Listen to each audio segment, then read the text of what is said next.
le litre de samplon 95 à plus de 2 euros qui vous rend malade chaque fois que vous faites votre plein, les pâtes qui ont augmenté de 20% et qui font que même manger des pâtes devient coûteux, le café en hausse de 17% qui transforme la dégustation d'un petit noir en un moment douloureux pour notre portefeuille.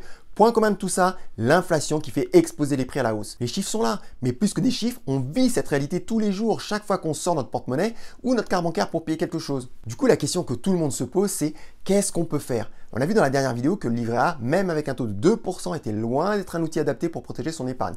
À la fin de cette même vidéo, je vous parlais d'alternatives et c'est exactement ce qu'on va voir maintenant. Dans cette vidéo, je vais donc vous parler des moyens pour limiter les effets de l'inflation et même pour en tirer profit. Oui, vous verrez, c'est possible. Avant de commencer, comme toujours, si vous n'êtes pas encore abonné, n'oubliez pas de cliquer sur le bouton juste en dessous et d'activer les notifications pour être sûr de ne rien rater des publications de la chaîne. Et si la vidéo vous plaît, n'oubliez pas le petit pouce bleu en l'air, ça aidera vraiment la chaîne. Et maintenant, allez, c'est parti!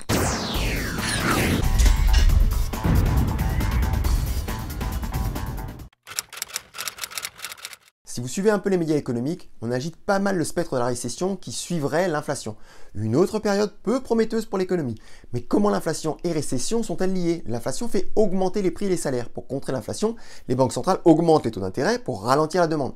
Et oui, s'il est plus cher d'emprunter, on emprunte moins. Avec des taux élevés qui empêchent d'emprunter et des prix qui augmentent en général plus vite que les salaires, l'effet de cisaille devient vite intenable. Du coup, au bout d'un moment, les gens voient leur pouvoir d'achat diminuer et arbitrent leurs dépenses en se concentrant sur l'essentiel, c'est-à-dire le logement, y compris le chauffage et l'éclairage, la nourriture essentielle et les vêtements, là aussi essentiels. Conséquence, la demande pour le reste des produits va diminuer. Si la demande diminue de manière prolongée, les entreprises vont réduire leur production puisqu'elles n'arrivent plus à vendre. À force de réduire leur production, les entreprises vont licencier ou carrément faire faillite. Plus de chômeurs qui ont un pouvoir d'achat réduit, ce qui va encore faire diminuer la demande. Et la spirale infernale est enclenchée. Au lieu d'être en croissance trimestre après trimestre, l'économie est alors en décroissance ou récession. Vu ce que je vous ai décrit, on peut pas dire que c'est rien. Mais il faut prendre un peu de recul. Tout d'abord, comment sait-on qu'on est en récession? Officiellement, un pays ou une zone est en récession lorsqu'on enregistre 2 trimestres d'affilée de croissance négative du PIB. Ce qui peut aussi ne pas vouloir dire grand-chose. 2 trimestres en négatif, ça ressemble pas vraiment au tableau noir que je vous ai décrit. Et effectivement, ce n'est pas la même chose. En 2008, après la crise financière, on a eu une récession, c'est-à-dire 2 trimestres consécutifs de décroissance. Mais ça n'a pas duré. Du coup, on n'a pas eu l'apocalypse annoncé chaque fois qu'on parle de récession. Ensuite, s'il y a bien récession, je veux dire une vraie, bien corsée, qu'est-ce qu'on fait? Et oui, comment on sort de la récession? C'est simple, on fait l'inverse de ce qu'on a fait pour y rentrer. Autrement dit, la récession est la conséquence des taux d'intérêt élevés pour contrer l'inflation. Donc pour faire le chemin inverse et sortir de la récession, qu'est-ce qu'on fait? On baisse les taux. Et là, on réamorce la pompe de la machine économique. L'argent coûte moins cher, on peut emprunter plus facilement, donc on consomme plus. Comme la demande augmente, les entreprises produisent plus et embauchent. Et voilà, le cercle vertueux s'installe et les marchés apprécient. Donc la récession, si elle arrive, ce qui semble être le cas, c'est pas la fin du monde. En fait, la durée de cette période difficile va dépendre du rythme auquel les banques centrales vont toucher à leur taux directeur à la baisse. On entend déjà parler de possibles baisses des taux de la Fed en 2023. Une fois qu'on a dressé ce tableau, tout le monde se dit « Ok, c'est bien joli, mais on fait quoi avec notre épargne ?» Comme je l'ai dit dans la dernière vidéo, un livret A à 2% bien qu'attractif parce que sans risque et défiscalisé ne permettra pas de sauver votre épargne. Vous continuerez à perdre de l'argent. Alors, y a-t-il des alternatives? Bonne nouvelle, la réponse est oui. Et c'est ce qu'on va voir tout de suite. Dans la palette des instruments économiques et dans l'imaginaire populaire, l'or reste un actif refuge en cas d'agitation de l'économie, et notamment en cas d'inflation. Mais est-ce vraiment le cas? Et est-ce une bonne idée d'investir maintenant?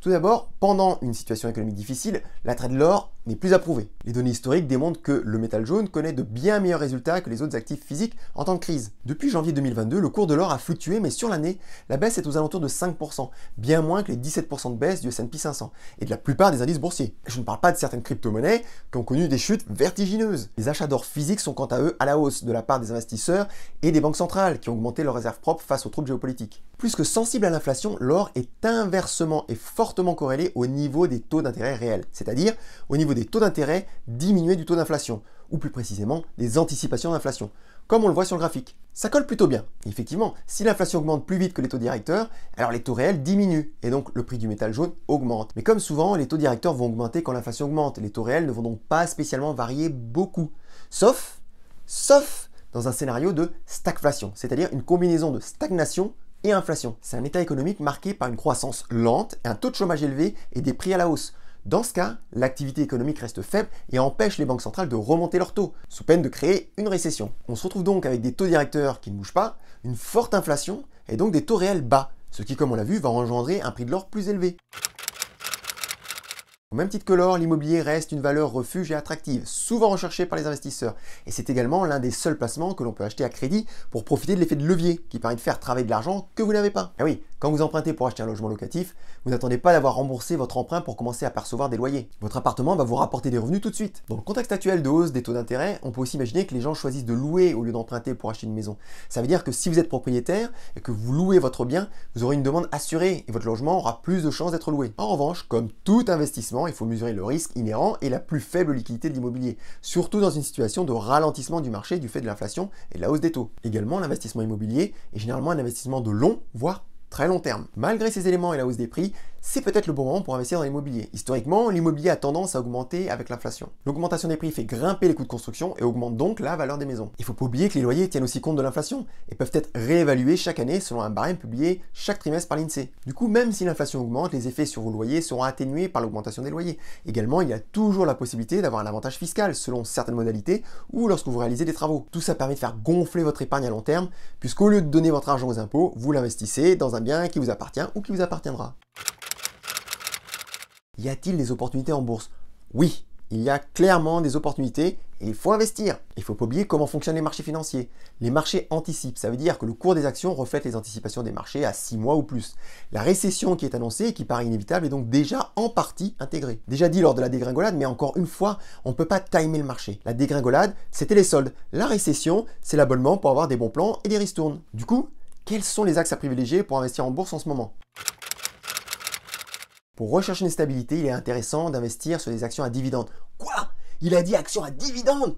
Lui qui est le premier à dire que c'est tout sauf une bonne idée? Alors, j'ai effectivement fait 2 vidéos à ce sujet, et j'en ai pas mal parlé dans d'autres vidéos, mais ce que je remets en cause, c'est pas d'investir sur les actions à dividendes, c'est de penser qu'en partant de rien, et en investissant 500 € par mois, vous allez devenir millionnaire et pouvoir prendre une retraite anticipée. Ça, c'est clairement de la zoub, et je vous invite à aller jeter un œil aux 2 vidéos que j'ai faites à ce sujet. En revanche, investir sur des supports qui reversent des dividendes, c'est un peu un incontournable dans un portefeuille, parce que ça participe à sa diversification. Et la diversification, c'est la clé pour gagner quand on investit, et plus particulièrement en bourse. Et en temps de crise, ou lorsque les marchés sont incertains, l'intérêt des dividendes, c'est que vous avez une certaine stabilité de rendement, même si le cours des actions fait le yo-yo. Donc en cas de récession, c'est clairement une bonne idée d'avoir des supports à dividendes en stock dans son portefeuille. Alors attention, ça sert à rien de courir après les dividendes et de choisir vos actions uniquement sur ce critère. Vous analysez vos domaines d'investissement et ensuite vous choisissez votre entreprise parmi toutes les entreprises du domaine en tenant compte de son dividende. N'oubliez pas non plus que si l'entreprise a des difficultés, elle ne se privera pas de réduire voire couper son dividende. Il n'y a aucun placement sans risque, ce serait beaucoup trop simple sinon.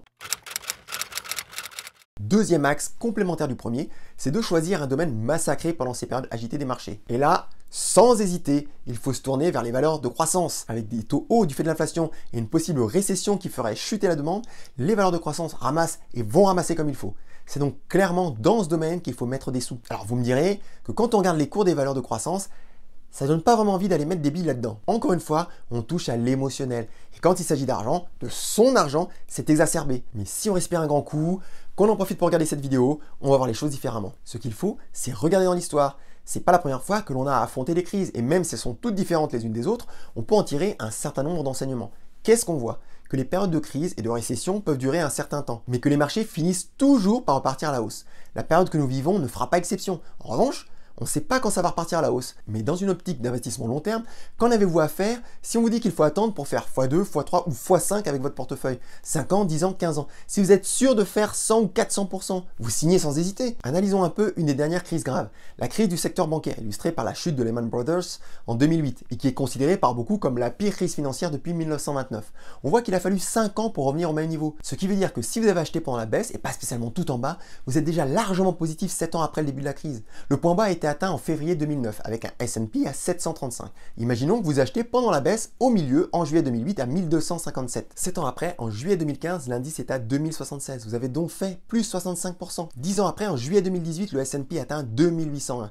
Vous en êtes donc à plus 122%. 13 ans après, en juillet 2021, l'indice se satellise à 4411 points. Vous avez alors fait plus de 150%. Autrement dit, si vous aviez investi 10 000 € en 2008, bien loin du point bas, vous auriez eu dans votre poche 35 000 €. Là, vous allez me dire, oui, mais après 2021, tout s'est écroulé à cause de l'inflation. C'est vrai, mais si on compare au cours de 2008, c'est juste un léger recul. Avec un S&P qui cote actuellement à 3600 points, ça vous ferait tout de même 31 500 € dans la poche.